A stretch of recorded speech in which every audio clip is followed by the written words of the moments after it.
Going shopping at my parents' house, 'cause I need some stuff from my parents' house.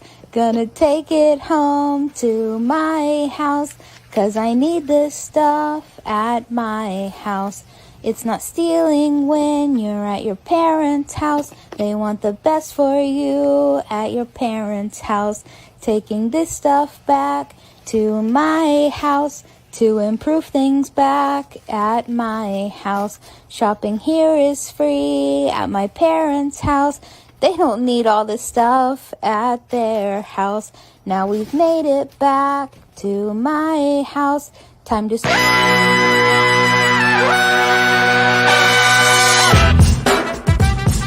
Good morning, Sweet World, and welcome to the No Dunks podcast on the Athletic Network. It's Wednesday, April 7th.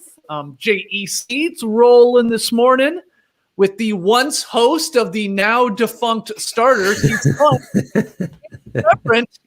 It's Trey Kirby. Hey-o! Hey, yo! That's Kirby with an E, not an I. We also have the international man of mystery taking it to the max, Lee Ellis. Friends. Lily. And last but not least, making the magic happen here today, it's JD. Hello. There he is. Here we are.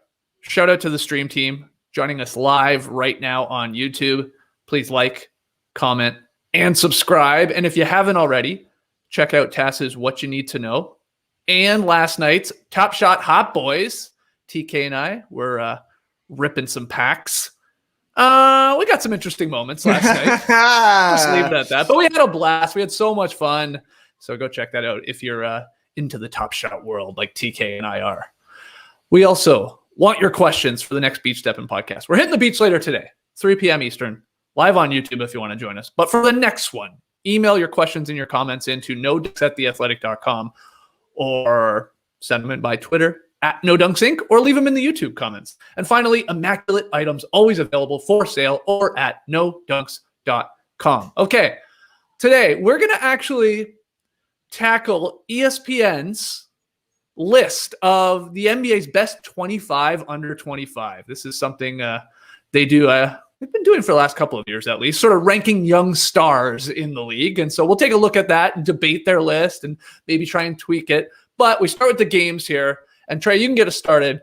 Steph Curry and the Warriors use a furious finish here to defeat the Bucks without Giannis, but 122-121. Big win for the Warriors here, who are obviously in a race to get into the playoffs.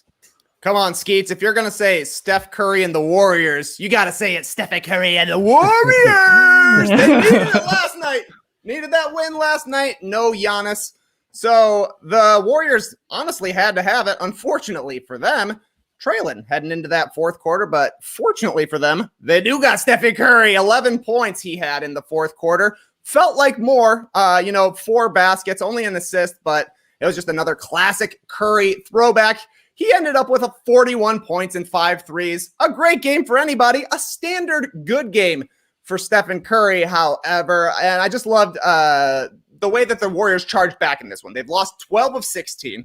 They're tumbling in the standings. And Curry honestly just said, not so fast, my friend. But it wasn't just Curry to me. I thought Kelly Oubre Jr.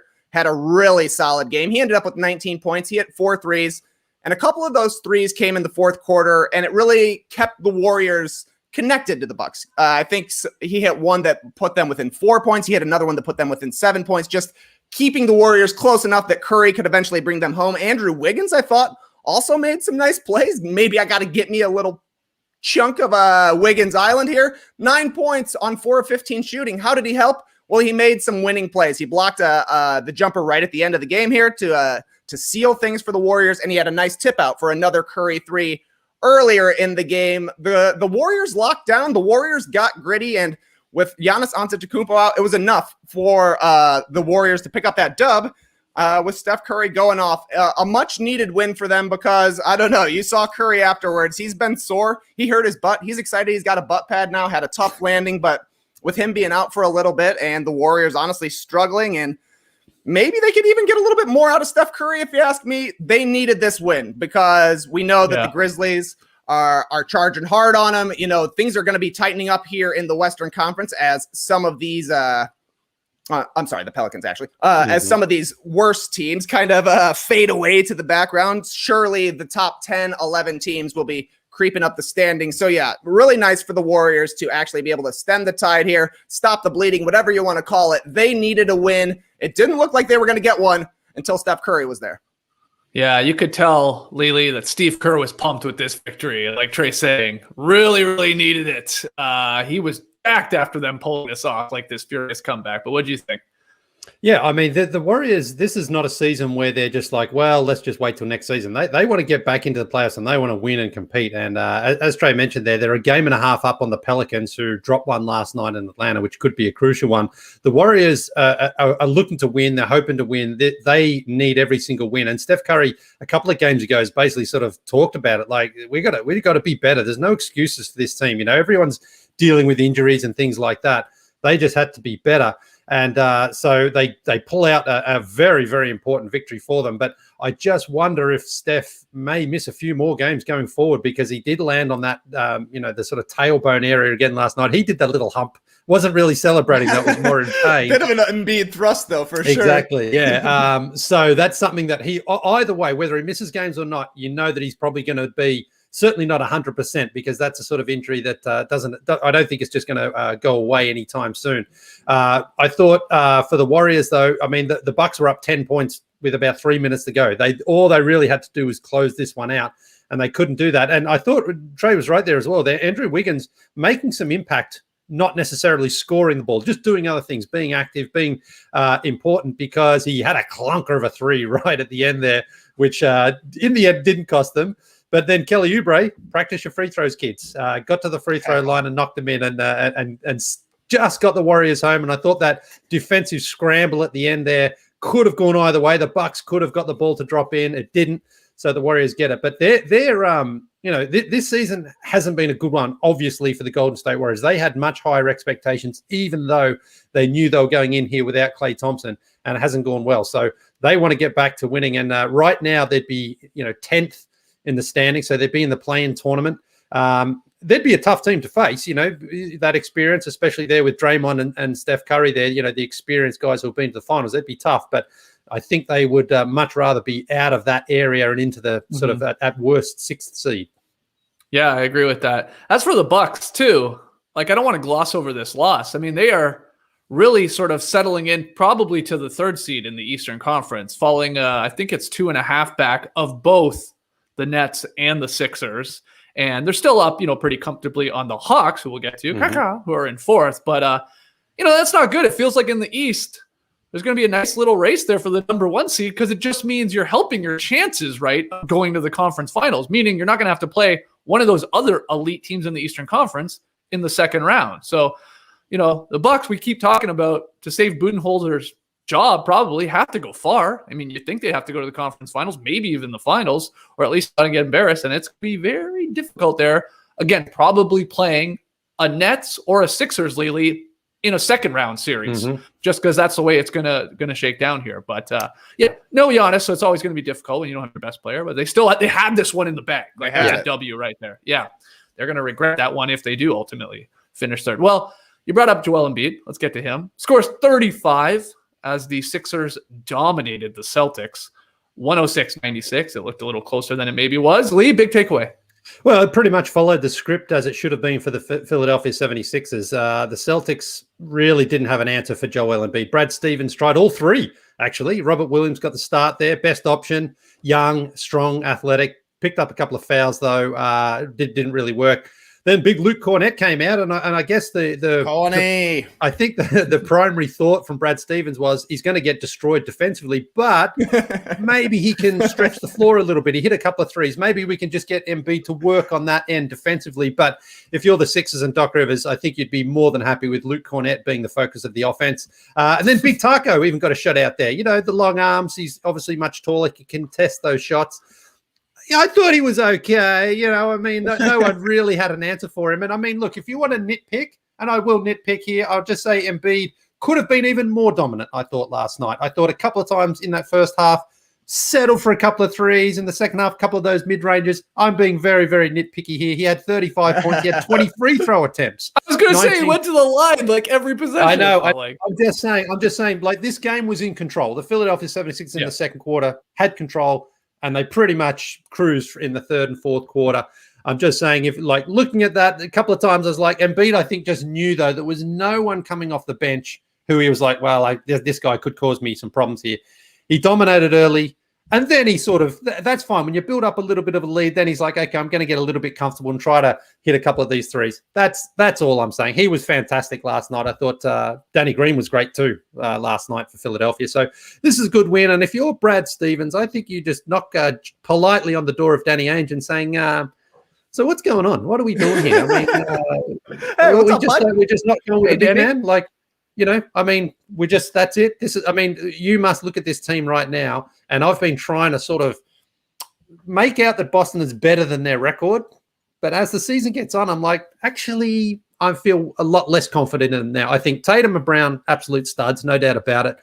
But I'll be surprised if both Kemba and Marcus Smart are there next season. I'm a big fan of Marcus Smart, but it's almost like he maybe can get them something back in return. Kemba has 2 seasons left on his contract, one as a player option around $37 million. So I'm not sure how much interest there'd be in picking up a guy who has had some injury concerns there. But that Celtics, that in the middle there, I mean, Daniel Tice was better option than any of the other guys I had there last night, and they traded him away. So the Celtics, I'm not sure really about them. But Joel Embiid, I like seeing him. You know, he's fun again. He knew he was dominant. You just almost wanted to see him just really crush them to the ground. He didn't quite do that, even though he was absolutely superb. What do you think, Trey? Practice your free throws, kids. Even Joel Embiid afterwards, like, I'm better than an 80% free throw shooter. Hey, 16 for 20. That's not bad in my book, but I'm 100% with you on the Celtics, Lee. I had them as my most overrated team heading into the season because they can't guard the rim. They don't have a lot of depth. And for some reason, they seem to be the less than the sum of their parts. That hasn't changed at all this season. We all keep expecting the Celtics to be able to turn it on here because they've made it to the Eastern Conference Finals 3 of the past 4 years. But they have major issues that aren't really solvable with the personnel that they have right now. The key for the Celtics when it comes to play in tournament time, when it comes to postseason time, is that Tatum's just going to have to go to another level. He's really going to have to average 35, close to 40 a game for this team to have enough offense, because you saw last night, the Sixers, Embiid had a great game. Like, he still was able to get 35 points. A lot of it came at the free throw line, but the defense that the Sixers played was incredible. They gave up 26 points in the fourth quarter. That was the only time that the Celtics got over 25 in any of the quarters, 96 for the game. When you are able to lock down that hardcore on defense like the Sixers were, you don't have to score a whole bunch of points. And if you're parading to the free throw line, it gets really hard for another team to get back in the mix. So Embiid, I think he can still be better. His jump shot's going to get back to where it was earlier in the season when he was a knockdown shooter from the mid-range and hitting the threes as well. So as he plays more, they're going to get better, but he's already having an impact defensively. And obviously that's where the Sixers really make their bread and butter. On the flip side, the offense just has to be good enough. Last night it was. Yeah. I'm excited to see if this Sixers team, if we get this series, if they can slow down the Nets. I mean, because this is an awesome defensive team when they have all of their components out there, the Sixers are. But is that enough? Can anybody actually stop, 3 guys on the Nets that can go for 30 or 40 on any given night? And then, the flip side of that is, do they have enough offense to even hang with them? Because you're going to have to put up some numbers, I think, even if your defense is better than most teams against the Nets. And, Embiid's just going to have to – he's going to have to just dominate a Nets series again if they were to meet up in possibly a second round, but maybe a conference finals or stuff like that. Can't wait. I hope we get something like that. But, look, I'm hanging on to a thread here with my bet against Cass, who had the Nets, of course, going to the finals. We got 100 Fin Dogs on this. So I need the Sixers to – be dominant here down the stretch, so I have a little confidence, because the Bucks, man, I don't know. I know there was no Giannis in that, but are you all that confident in them in like a close game situation? I'm not, especially against the Nets if they were to match up. So come on, Sixers, you gotta win me $100 here, hopefully. You might want to set that aside, Skeets. You can lock the Nets into the finals. There's Taz celebrating with your money right there. Yeah, that is my money right there. It's on his forehead. He's just mocking me. Oh, my goodness. You paying him in Canadian or American, you think? Well, I'll be paying them in pennies, whatever it is. The next one here, the Lakers, they built a big lead, cruised past the Raptors, 110-101. It was over early. Lakers just dominated the Tampa Bay Raptors. Tampa Bay Raptors had me turning into Temperpoi on Twitter, and we had a lot of fun. We're going to do something with that a little bit later in the week, but I want to show you guys the tussle. One of the strangest tussles we've had in a while, I would say, that resulted in ejections. And we're going to show it to you here on the stream team. It's OG Anunoby getting dragged down by Dennis Schroeder, who was trying to tie him up on the fast break. And then they remained tangled when the play was blown dead. And then OG just like tucks his arm under Schroeder's leg and just effortlessly picks him up, scoops him up. A nice leg sweep here with WrestleMania coming up later this week. And then, of course, everybody gets all upset. Dennis is all fired up. OG's like, I don't know how strong I am. I didn't mean to do that. Gary Trent Jr., he's fired up being a new Raptors player, obviously coming to his guy's defense. You got Montrezl Harrell getting in there. In the end, OG got tossed and Montrezl Harrell got tossed.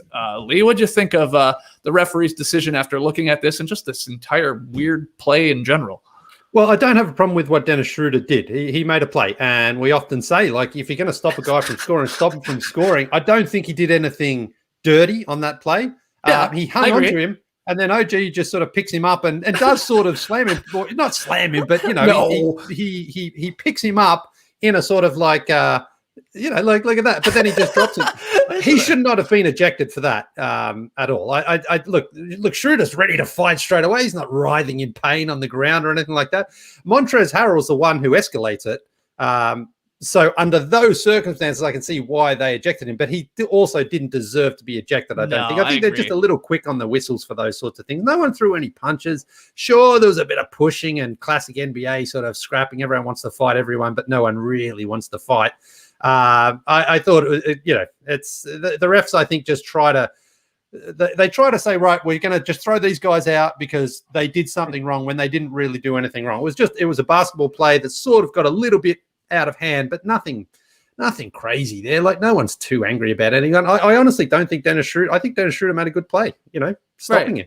But does OG deserve to be tossed for the picking up Dennis? No, as well. No, I didn't think so. I mean, just give him the tech foul. All right, tech foul for you. But that it's just such a harsh punishment for just nothing. Like, OG wasn't out of control either in what he was doing. He was just sort of like. I actually don't even think he meant to send a message by come on. He wraps his arms around his leg and picks him up. Well, he's trying to keep himself up right there. An easy thing to do would be not grab his leg. It's very easy to stand up and not grab somebody's leg. Obviously, Schroeder flips over because he weighs 170 pounds. Yeah. OG's a strong guy, so it looks bad, but there's no doubt that OG wraps his arms around Schroeder's legs, lifts him up, and he falls to the ground. Should he have been ejected? I don't know about that, but it's at least probably a flagrant one, a technical, whatever they're going to call it. Something had to be called on OG here. Yeah, I think Montrez elevates it, but it wouldn't have been a thing if OG doesn't flip him over. Yeah. Dennis Schroeder's just too late. You're right. Yeah. That's right. That's why I said this is one of the strangest ones, man. Does Fred VanVleet get a suspension here? Because he comes running out. He's not even playing. Right. I highly doubt it. I do too, but sometimes they have no tolerance on that rule at all. So that was the weird part. Montrezl Harrell getting ejected for escalating it, okay, but Gary Trent Jr. is sort of doing a lot of pushing around there too, and stepping to guys a little bit. He's got OG's back. It's I guess they looked at him like he was trying to separate people, where Harrell is more coming at people. I don't know. It's a weird one. I like that Gary Trent Jr. already feels like he's been a Raptor for the entirety of the We the North run. It seems like he's been there forever already. Yeah. 100% agree. And Raptors fans, I mean, the Raptors got hammered. Like I said, they made a fake second half run, as they've done a million times this year. But Raptors fans are almost happy with OG slamming Dennis Schroeder and then Gary Trent Jr. Repping so hard for We the North. They're all in on that. Yeah, it was really good. I mean, can you blame him? The guy's hit a buzzer-beating game winner, and he's sticking up for other players or his teammates in a tussle. Love a little tussle talk for the Toronto Tampa Bay Raptors. That's how you win fans, man. Yeah. That's how, honestly, that helps getting a deal come summertime, because now the Raptors fans are going to be like, we traded Norm Powell. Gary Trent Jr., this guy's already a Raptors legend. You can't let me go, Masai. Price is going up. I saw William Liu writing about the Raptors. He does his 10 things. Marc Gasol, Lee, was excited to play his old team. I mean, he had 13 points. And as William Liu said, when Marc Gasol is scoring 13 points, it feels like 30 points from, anybody else. Because Gasol, not a scorer at this point in his career. But you look at the Raptors, and Gasol's like basically going to be a third-string center on a healthy Lakers team. He would be the starting center on this Raptors team without question. So it's a real kick to the nuts if you're a Raptors fan. It's like, this guy barely even plays. He's not going to be playing on this team. And man, we could use him as a starting center. Too bad he's gone. Yeah, I mean, Marc Gasol has been a little bit motivated recently since they signed Andre Drummond. He had a good game against the Clippers, I think it was the other day. And against his former team, the Raptors. But it's not, I mean, the Raptors didn't do him dirty or anything like that. I mean, no, I'm just saying the Raptors could desperately use him right now. Yeah. But I honestly thought down in the bubble, though, I thought Marc Gasol was pretty much washed down there. I thought he didn't look good, so I wasn't sort of too disappointed or surprised when Masai Ujiri didn't bring him back. So I thought, unfortunately, Marc Gasol's best days are past him, and I think they still are, but he's just had a bit of a resurgence this last week or so because his spot's in jeopardy there, and then he comes down to Tampa to play the Raptors. So, but overall, I don't think Marc Gasol's making a significant difference to the Raptors season if he was on their team from the start. I think he's helping, though. I will say, John Schumann keeps telling me, the Raptors, man, they're going to make the play-in tournament. Like, they're going to be in there because they have, like, a really decent, like, net rating. They lose all these weird games, whatever. Schumann, I don't know, man. I'm starting to lose faith here. He keeps telling me, like, no, they're going to be one of those teams in there. We'll see. I'm not convinced. Yeah, I noticed he never DMs me that. No, he doesn't. I wonder, does he have faith in your Bulls? I'm not sure. I know he doesn't. I see the power rankings every week, despite the fact that they have better net ratings than the teams that are ahead of them. Yeah, I read your columns, John Schumann. Step your game up. Bulls are making a play-in tournament. They're going to smoke the Raptors Thursday. Shots fired from Trey at Schumann. I hope he's in here. I don't know if he's in the comment section. Oh, yeah, there's the New Young's graveyard match this Thursday. Loser gets buried live on NBA Happy Hour. That's what we're doing. Might have actually, you might have someone in your corner for this special match, Trey Kirby, on NBA Happy Hour this Thursday. Got some backup. Some Bulls are backup. I love it. We might have another Bulls fan joining us for that one. That's all I'll say right now. That's all I'll say. Okay, next game, though. Trae Young leads the hot shooting Hawks. Past the Pelicans, 123-107.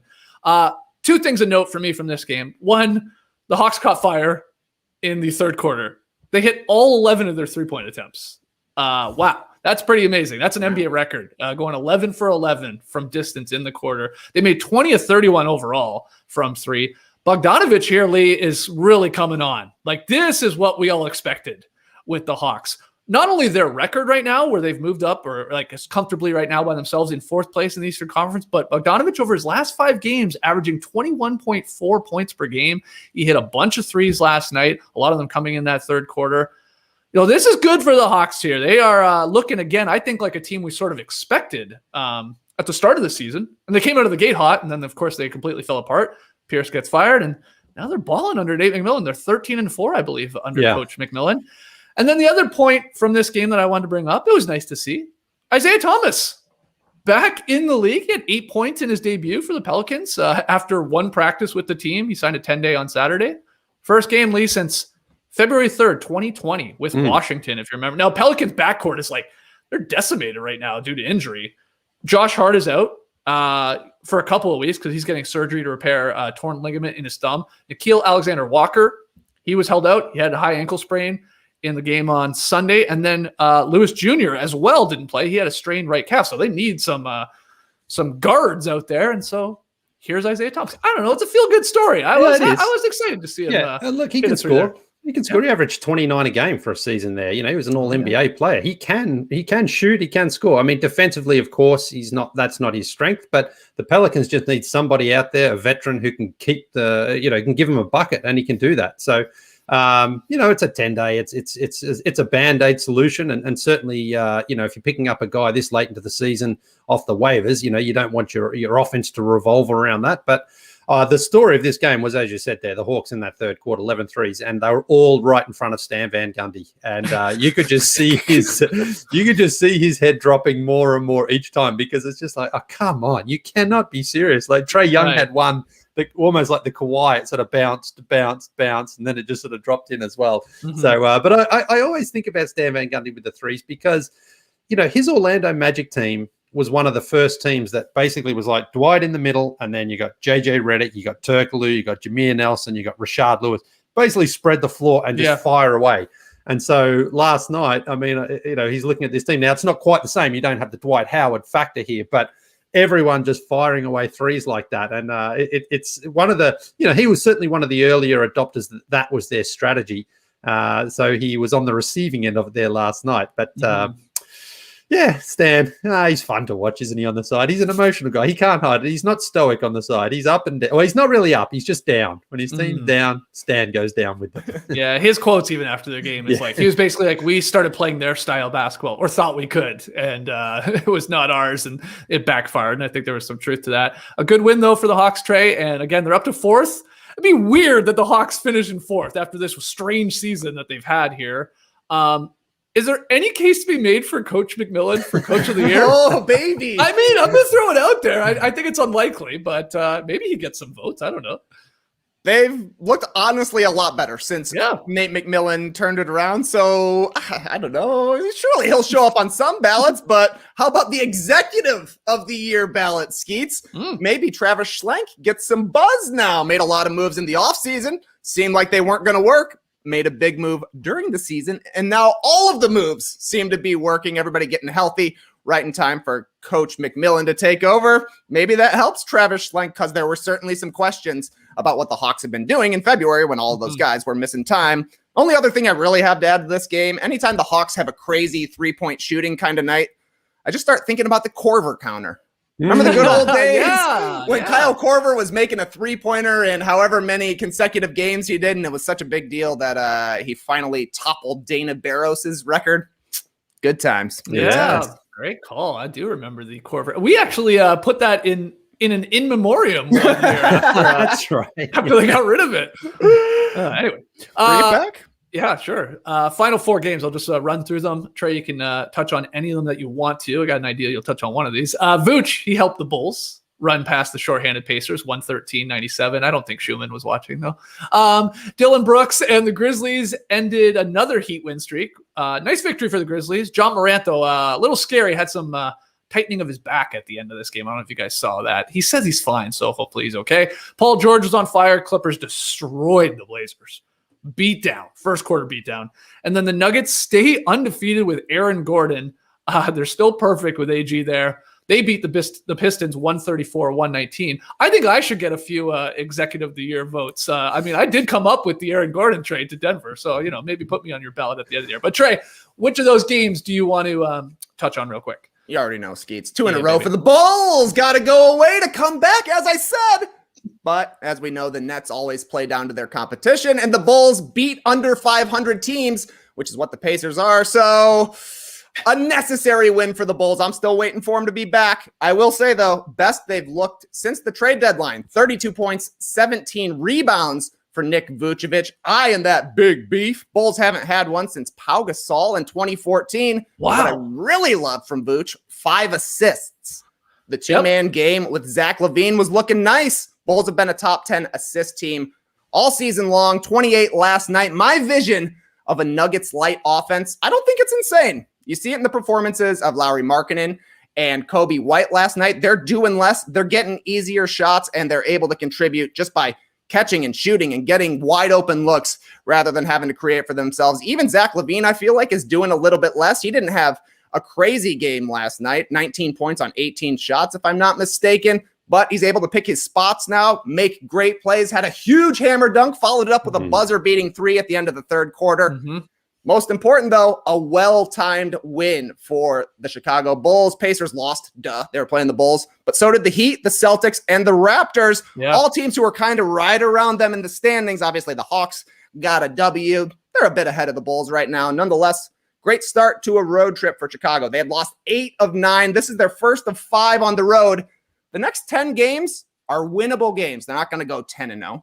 It's not like the Western Conference swing that they just went on when they lost 6 straight. If they improve as much as they have since the trade deadline, I think they can go 5-5 pretty easily. And that's an easy way to recover from, and honestly, the worst stretch of the season that the Bulls had these past couple of weeks. But if they're able to turn this around, go 500 in the next couple of weeks, they really are going to be talking about solidifying themselves at that 10 seed. Big stuff for Chicago. Big stuff. Just quickly looking at their schedule, they from here on out, they should be able to win more than they lose. Just that's they've got like a couple of teams there. The Cavs twice, Orlando's in there.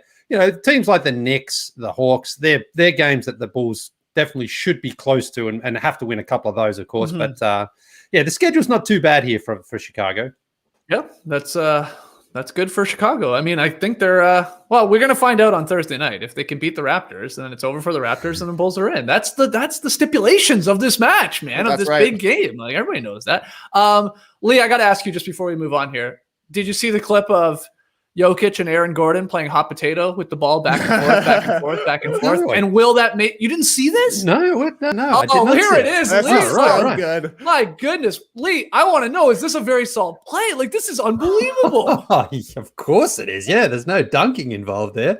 Yeah. That's, I couldn't believe you didn't tweet that out. I saw that. Look, I'll be honest, that was a game that I was late on the calendar too, because it was a massive blowout, and I thought, there's not a whole lot of breakdown of that one. But yeah, thanks for bringing that up. That's definitely going into the mix. I feel like Jokic needs his own category of very solid plays that are like very pickup plays, because like throwing 4 passes within 8 feet of the basketball, that's what happens on a Wednesday night with 45-year-old men playing basketball. But Jokic and Aaron Gordon are doing it in an NBA game. It's like, shoot it. No, you shoot it. No, you shoot it. No, you shoot it. Oh, Suddenly Chiefs blows a layup and we're going the other way, and Drew's taking a 30-footer. What's going on?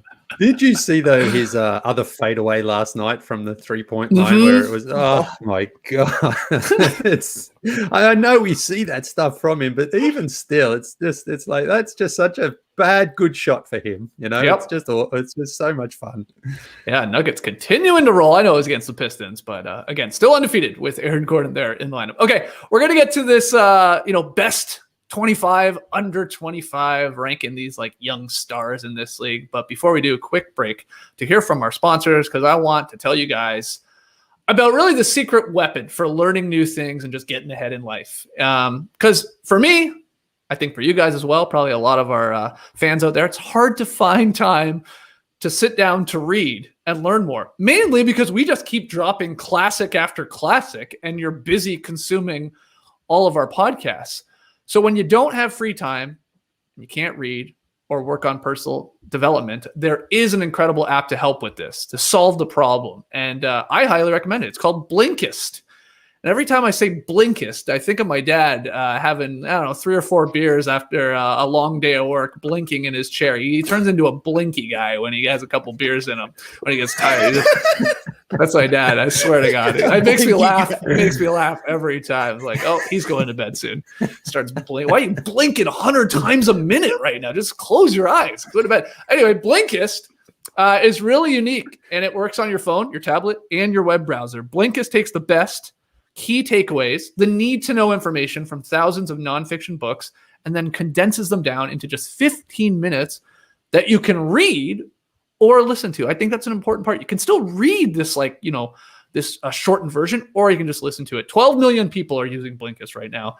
Has a massive and growing library, self-help books, business, health, history. Blinkist has the latest titles from the bestsellers lists, as well as the classic nonfiction titles you always meant to read, but you never had time to. So with Blinkist, you get unlimited access to read or listen to, again, this massive library of condensed nonfiction books. All the books you want, all for one low price. Right now, for a limited time, Blinkist has a special offer just for our audience. Go to Blinkist.com/nodunks. Try it for free for 7 days and save 25% off your new subscription. That's Blinkist, spelled Blinkist. Blinkist.com/nodunks to start your free 7-day trial. And you also save 25% off, but only when you sign up at Blinkist.com/nodunks. Easy to remember because you're just going to think of my dad now. No doubt. Sitting. I mean, yeah, that is the real blinky guy on the internet. But my dad's been blinking for 30 years, like hardcore blinking when he's got a couple, Molsons in him or whatever the heck he's drinking nowadays. I remember my first blink. Yeah, it's a good one. Lee, what do you got, mate? Yeah, well, I'm a big socks guy, and I love them. First thing in the morning, put them on my feet. It's great. Feels great. Before your underwear? Okay, second thing I put on is underwear goes on first. But socks are very important. I love a good fresh pair. And now, knowing that every time you buy a pair of Bombas socks, you'll be helping the most vulnerable members of our community. Bombas has already donated over 40 million pairs of socks nationwide, which has helped many people, especially those who are experiencing homelessness, and they get to at least feel the comfort of a fresh pair of socks. A small comfort, sure, but it represents the dignity of putting on clean clothes. And here's your chance to help someone in need. Give a pair when you buy a pair and get 20% off your first purchase at bombas.com/nodunks. That's bombas.com/nodunks for 20% off your first purchase.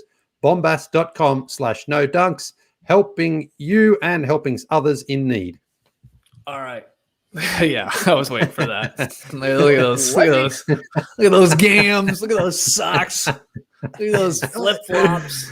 Yeah, I had a lot of Filipino people confirm that that's a definite skill of Filipinos to somehow wear socks and flip flops. I've just got so much in common with the Filipinos. I love basketball and I wear socks and flip flops. I just didn't realize. I've never been to the Philippines. I'd love to get out there. We're going. I mean, you keep saying we're doing some tour in Australia. We're stopping in the Philippines. Oh, no doubt. yeah. All right. Yeah. Guys, which young NBA stars are taking over and which teams have the best collection of young talent in the league? Those are the questions ESPN's insiders, Bobby Marks, Kevin Pelton, and Mike Schmitz, they set out to answer this week by ranking their top 25 players under the age of 25 based on future potential. That last part is key because that part has a lot of people fired up based on future potential. I'm going to hit you with the top 10 here on the stream team. I got a ticker rolling on the bottom like these guys are being drafted. But the top 10 is Luka in order. Luka number 1, Zion number 2, LaMelo Ball number 3, Donovan Mitchell number 4, Jason Tatum number 5, De'Aaron Fox number 6, Ben Simmons number 7, Devin Booker number 8, Bam Adebayo at number 9, and my guy, SGA, Shai Gilgeous-Alexander at number 10.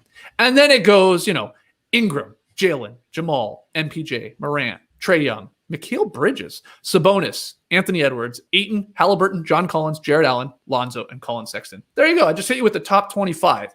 But Lee, focusing on the top 10, who were you most surprised to not see in, again, the ESPN Insiders top 10?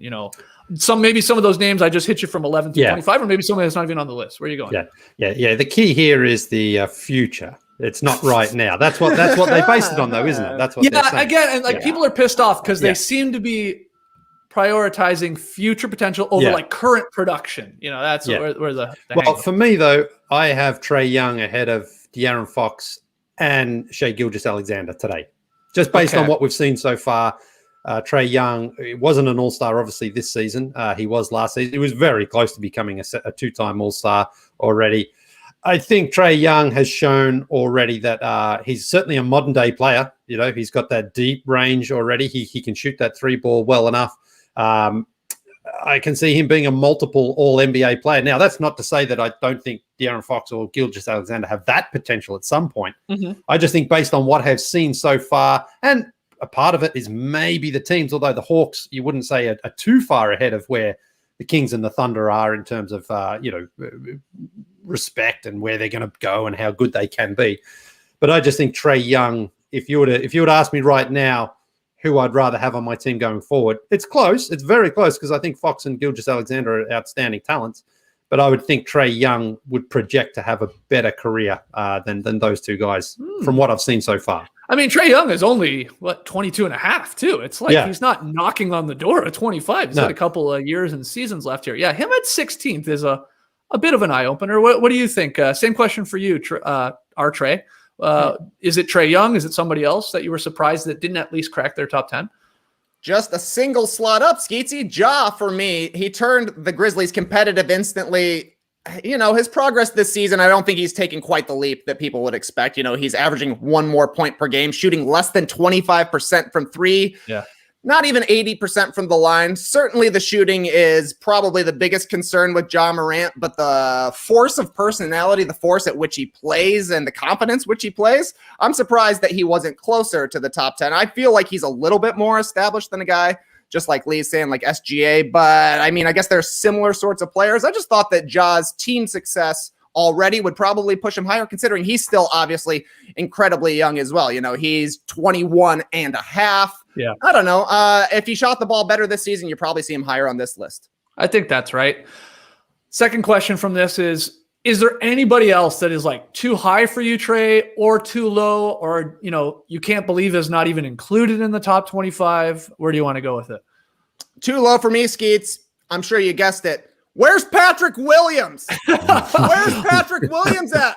19 years old, starting the entire season for a playoff team. This guy didn't even get a vote. Ooh. He's getting compared to Kawhi Leonard by LeBron James. He knows what he's talking about, but we got people voting Keldon Johnson over Patrick Williams.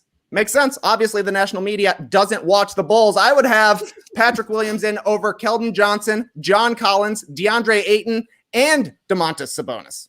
I mean, I think they're all solid players. They all have all-star potential. This guy's only 19. He's going to be one of the best defenders in the league by the time he's 23. Okay. I mean, that's a little shocking he didn't get a vote from either Didn't of get a these vote. three guys. That is a little shocking. Lee, where do you go with that question? Who's too high, too low? Can't believe he's not even in there. Well, LaMelo Ball has been fantastic to watch. I've fallen in love with him like most of us have this season, but I do not think he's a better player or will be a better player than Jason Tatum. I think Tatum should be in that number 3 slot. Obviously, right now, the Really? Celtics, yeah, I think so. I think Jason Tatum has, you know, MVP caliber potential, and maybe LaMelo does too. Who knows? But it's only been half a season that we've seen really of LaMelo so far, and it's fantastic, and he's outperformed expectations in a lot of ways as well, I think. But from what I've seen, again, I've seen Jason Tatum for what's this, his fourth season, yeah. And he's already, to me, established himself as a superstar, you know. And LaMelo, I think, has the potential, but it's going to be interesting to see what LaMelo does, and if he can continue to take great strides next season and become even better than he has been this season. That shot, while it's not pretty, it's not too bad. You know, it's effective. He's a good rebounder. He's a good defender. He's got a lot of tools there already, but Jason Tatum has just shown them to me already over his short career. So where I sit today, I'd have Tatum ahead of LaMelo Ball. But I'm not, you know, based again on future potential, I'm not upset LaMelo's in the top 10. I just think he's a touch high at number 3. Yeah, it may be fair. Tatum's just had the weirdest season, right? I mean, his numbers are pretty damn incredible, like 25 a game, right? But Celtics obviously have completely disappointed, and it's like, I mean, he's not making All NBA, I assume, this year. No, like, I think it's unlikely. I know. I'm just thinking it's a weird year for him. Yeah, he was at the table, the MVP table, but very, you know, and not to make excuses for him, but he had the virus, and he's talked about how that has just kind of, he's really struggled to just sort of get back from that. So, you know, perhaps that's a factor, but I mean, he, you know, from his rookie season, he was a star, and he's continued to get better each season. And I think he just will continue to do that. Do you have any qualms, Trey, with Luka being ahead of Zion in the pecking order for a list like this, the best 25 under 25? No. Nah, I saw him hit a game winner in the playoffs already. So I think his potential is 100% there. It's just a matter of being able to get the three-pointer as consistent as he wants it to be, because he can get it off anytime. He can shoot it from deep, and he's a great shooter. The percentages will come with time. And yeah, Zion, I mean, still has some question marks around the filling out the rest of his game. Obviously, he's the best paint scorer in the league already. But the other guy got too high. Sorry, Skeetsy. De'Aaron Fox at 6. Yeah, ahead of me. all NBA players. Ben Simmons, Devin Booker could be knocking on the door. Bam Adebayo at some point could be knocking on the door.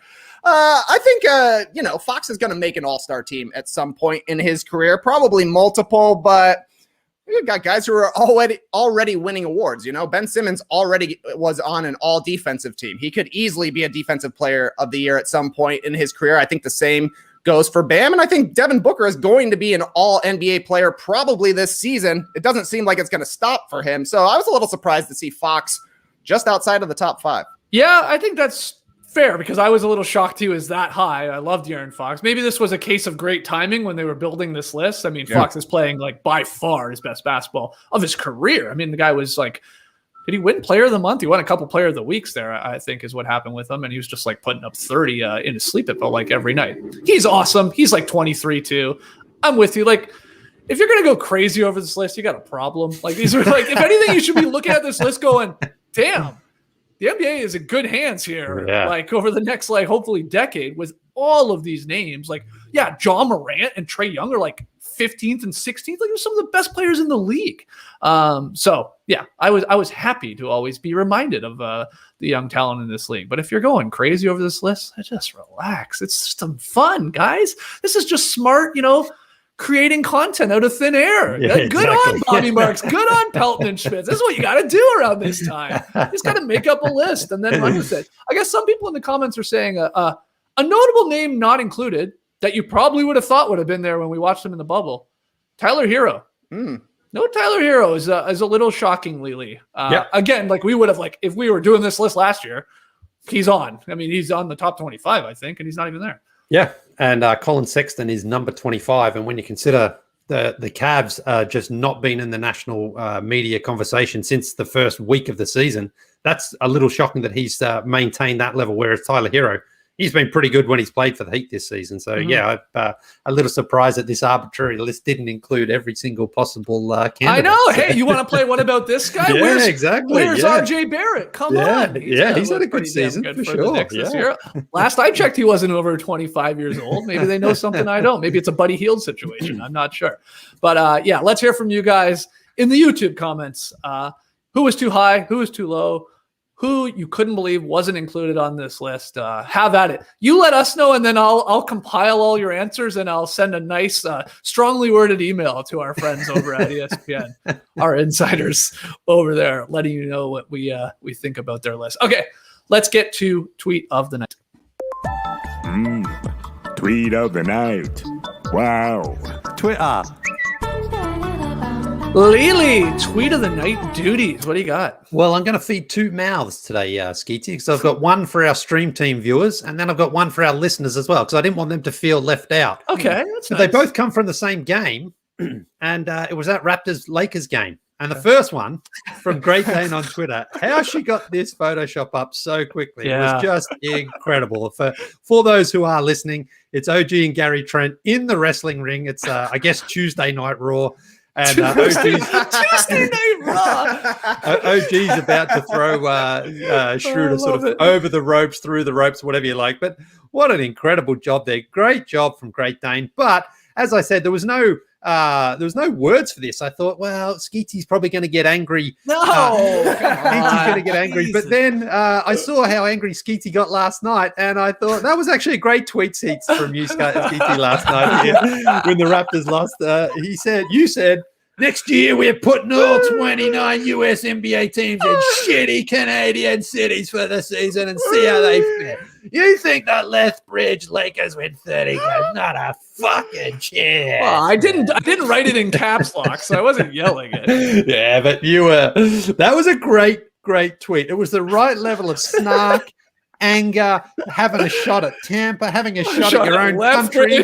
Yeah, like you're just, everyone sort of is like, yeah, but hang on. It's like when you're that crazy guy and everyone's like, just don't go near him, man. He's freaking out right now. Just let him have his moment here. So, and I saw some great responses. I was going to include some, but there were just so many. I thought we'll talk about them. But really, really good stuff there, Skeetsy. Really great, angry, funny, topical tweet. And you just had a shot at everybody last night. I know. I pissed off everybody. Tampa fans, like people that live in Tampa. Hey, it's not that bad here. Well, first off, I'll just leave it. But you covered yourself by also shitting on your own country. That's the great way to do it. People, right.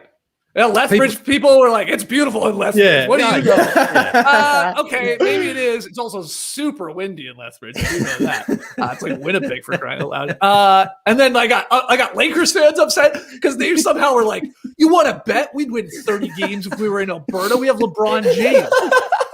That's what you want. Lethbridge LeBron. Yeah. The Like, completely irrational replies as well just makes it even perfect. I just thought that's one of those ones that Skeetsy, when he closed the laptop last night, he just did the old. I was like, I can go to bed now. Yeah. My work is complete. Yeah, I got great engagement on that tweet. No doubt. You can fire a lot of people up. Trey and I on the Top Shot Hot Boys, because we went on live right after that tweet.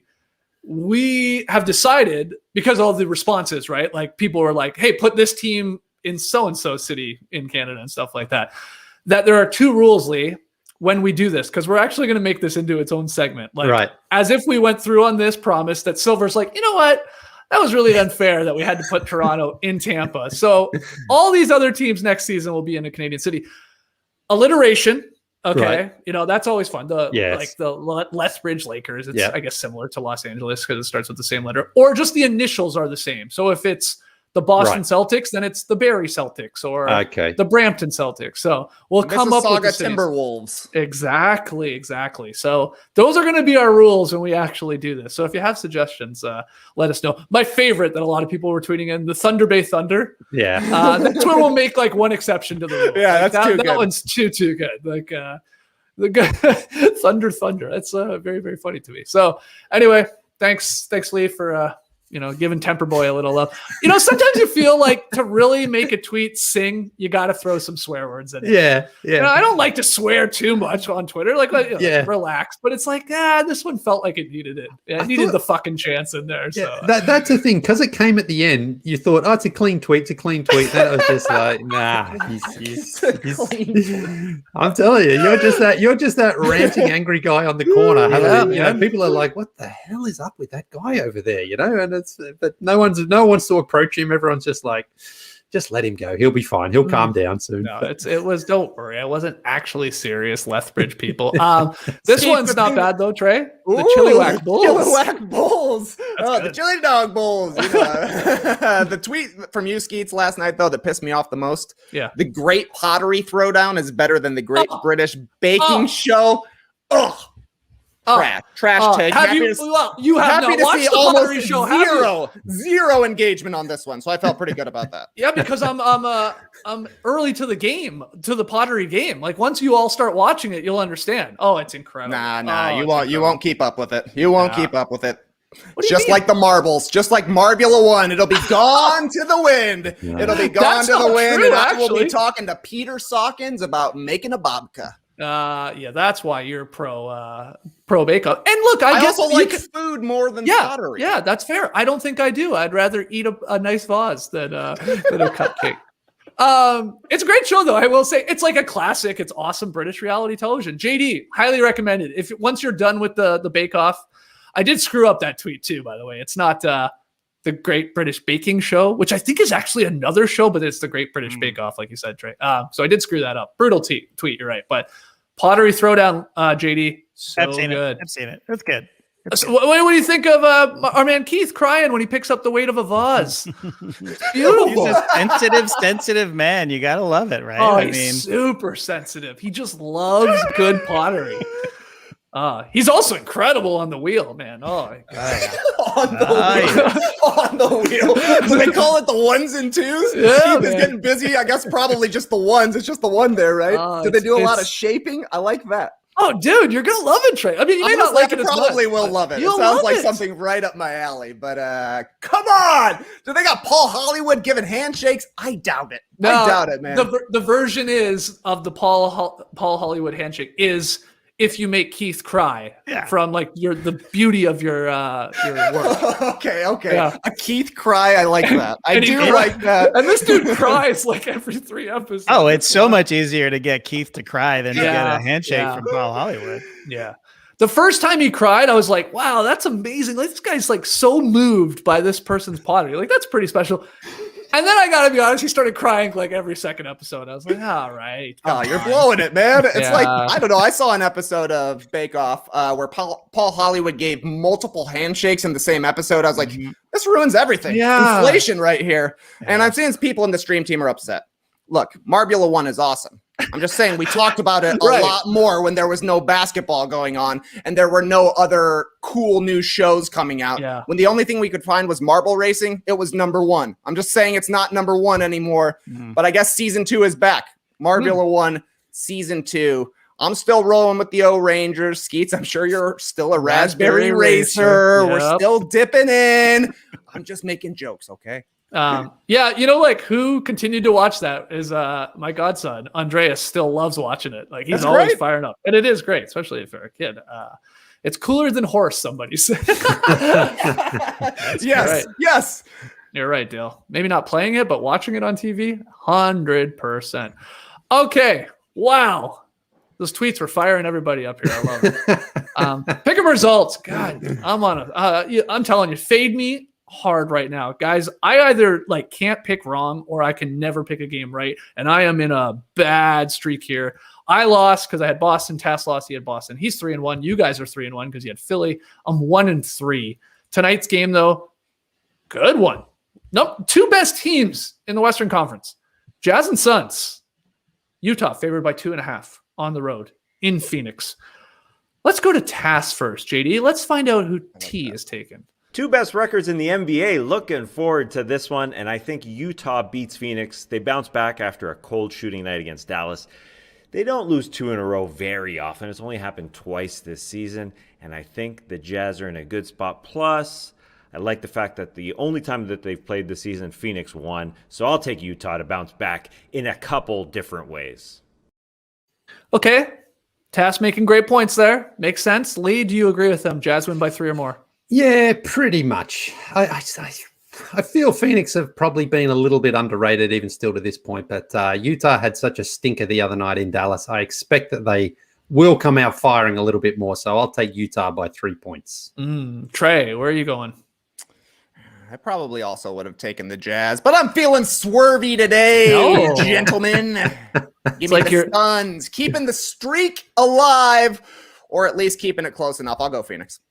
All right, I'll go with you, Trey. I mean, I can't sit here the last couple of days telling everybody you're all underestimating the Suns. You're not talking about them enough. Booker's been incredible. Nobody cares. You only care when he's on a crap team. You're like, oh, okay, I'll take the Suns. But man, you make great points with the Jazz bouncing back. We'll see. Hopefully it's a close game. Yeah, I guess the Suns could cover and still lose, and then we get the victory. So we're split on this one too. Lee, Tass taking the Jazz to win by 3 or more, and Trey and I taking the Suns to keep it close or even get that W. Hopefully it's a close game. That's it for us. Fun show. We got another one coming later today, though. Don't you worry. I'm telling you, get your Blinkist in while you can, because there's another classic coming at 3 p.m. Eastern where we hit the beach, where we step on the soft sand to read your emails and your tweets. Send them in, nodunks@theathletic.com.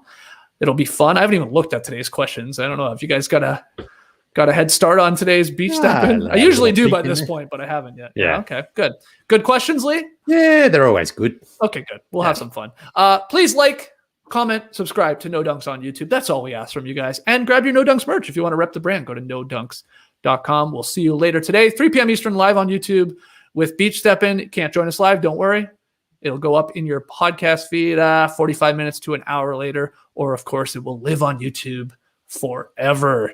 We will see you later. Clipper Bros. You heard it here first. Have a great time. Turn up. Love you guys. Awesome. Thanks for joining us. And remember, John Cleese, if you're listening and attending the Jazz versus Suns game tonight, please hop on No Dunks tomorrow to break it down for our pick 'em payoff segment. Come on, John Cleese. Come on the show. Embrace the day, people. You could stay, ooh, every day.